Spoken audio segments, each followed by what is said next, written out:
तर इकडे मात्र उदय सामंत आणि अंबादास दानवेंमध्ये देखील झुंपल्याचं पाहायला मिळालं। कारण विरोधी पक्षनेते पदावरून उदय सामंतांनी ठाकरेंवर निशाणा साधल्यानंतर दानवेंनी सामंतांना जोरदार चिमटा काढलाय। भास्कर जाधव साहेब हे एक आक्रमक नेते आहेत। अतिशय विधानसभेचा विधान परिषदेचा त्यांना अनुभव दांडगा आहे आणि अशा आक्रमक नेत्याला शांत करण्यासाठी युबीटीनं फक्त पत्र देऊन ठेवलंय की विरोधी पक्षनेता त्यांना करावं, पण ज्यावेळी खऱ्या अर्थानं करण्याची ज्यावेळी विरोधी पक्षनेता वेळ येईल त्यावेळी ते त्यांना करतील असं मला वाटत नाही। लॉलीपॉप ठरेल त्यांना, लॉलीपॉप असं म्हणणार नाही।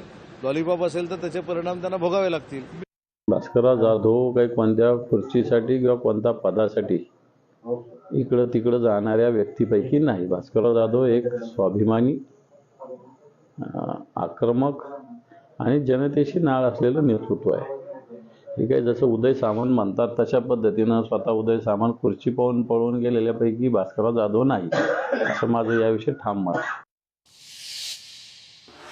या सर्व घडामोडींमुळे हिवाळी अधिवेशन सुरू